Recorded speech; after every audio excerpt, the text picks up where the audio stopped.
అందరికీ నమస్కారం. ఎస్ఎస్వి ఛానల్కి స్వాగతం. ఈరోజు నేను పాత మాగాయితో ఎలాగ మనం బండ పచ్చడి ఎలా తయారు చేసుకోవచ్చు అనేది నేను చూపించబోతున్నాను. ఈ బండ పచ్చడి తయారు చేసుకుంటే మనం టిఫిన్స్లోకి చక్కగా తినచ్చు అనమాట. ఉప్పుడు పిండి, దోశ, ఇడ్లీ, ఉప్మా మొదలైన వాటన్నిటిలో కూడా ఈ మాగాయి పచ్చడిని మనం తినచ్చు. దానికోసం నేను ఇప్పుడు ఈ బండ పచ్చడి కోసం చిన్న రోట్లో ఈ పచ్చడిని తయారు చేస్తున్నాను అనమాట. దానికోసం ముందుగా పచ్చిమిరపకాయలని ఒక 3 పచ్చిమిరపకాయలు చిన్న సైజువి దంచుకోవాలి కచ్చా పచ్చగా.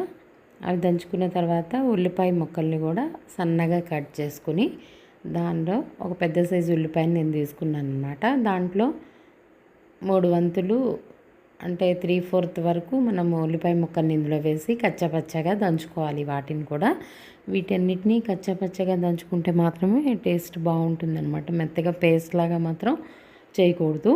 తర్వాత కొత్తిమీరని కూడా శుభ్రంగా కడిగేసి కాడలతో కూడా వేసుకున్నా పర్వాలేదు, తడి లేకుండా ఇందులో వేసి దంచుకోవాలన్నమాట. అయితే ఈ తడి లేకుండా ఎందుకు అంటున్నాను అనమాట, ఈ పచ్చడిని మనము తడి లేకుండా జాగ్రత్తగా చేసుకున్నట్లయితే మనం ఒక 4-5 రోజుల నుంచి వారం రోజుల వరకు ఫ్రిడ్జ్లో పెట్టుకుని మనం టిఫిన్స్లోకి వాటిలోకి తినచ్చు అనమాట వారం రోజుల పాటు. అందుకని తడి ఎక్కువ లేకుండా నీట్గా కడిగేసి తుడుచుకొని అప్పుడు వాడుకోవాలన్నమాట. పచ్చిమిరపకాయలు, కొత్తిమీర ఇవన్నీ కూడా తడి లేకుండా దంచుకుంటే మనకి నిల్వ అనేది ఉంటాయన్నమాట. తర్వాత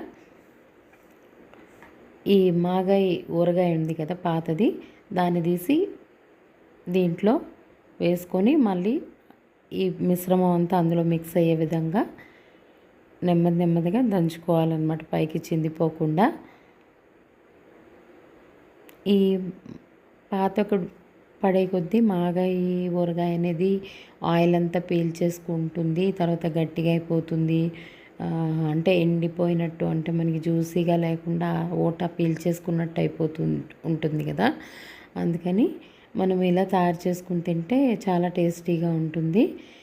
ఇలా ఉల్లిపాయ ముక్కలు ఇవన్నీ మిక్స్ అయ్యే విధంగా దంచుకుంటూ ఉండాలి. తర్వాత మనం కొంచెం దీన్ని లిక్విడ్ ఫామ్లో పలుచగా రావడం కోసం దీంట్లో వాటర్ని వేస్తున్నాను అనమాట. చల్లని నీళ్ళు వేయకుండా వాటర్ని మరిగించేసి తర్వాత కాచి చల్లార్చిన నీళ్ళని ఇందులో కొద్దిగా వేసుకొని మళ్ళీ దంచుకుంటున్నాం అనమాట. అలా దంచుకుంటే లిక్విడ్ ఫామ్లో మనం తినడానికి టిఫిన్స్లో కూడా చాలా బాగుంటుంది.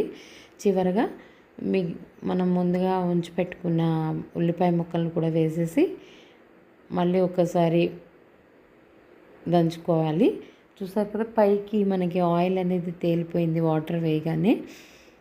అంతే, ఇంకా మనము దీనిపైన పోపుని సిద్ధం చేసుకోవాలన్నమాట. దానికోసం స్టవ్ వెలిగించుకొని ఆయిల్ వేసుకొని ఆవాలు, ఇంగువ, ఇంకా మిగిలి ఉన్న పచ్చిమిరపకాయ ముక్కలు, కొత్తిమీర, కరివేపాకు ఇవన్నీ వేసి వేయించుకొని ఇప్పుడు ఈ పచ్చడిలో కలుపుకోవాలన్నమాట. చూసారు కదా, ఇలా నేను చూపిస్తున్నాను. ఇలా జ్యూసీగా అలా తయారైందో ఈ మాగాయి పచ్చడి అనేది. ఇది మాత్రం చాలా టేస్టీగా ఉంటుంది. మనం ఉల్లిపాయ ముక్కలు, పచ్చిమిరపకాయ ముక్కలు ఇవన్నీ వేసాం కదా, కొత్తిమీర, చాలా టేస్టీగా ఉంటుందన్నమాట. దీన్ని ఒక బౌల్లోకి తీసేసుకోవాలి.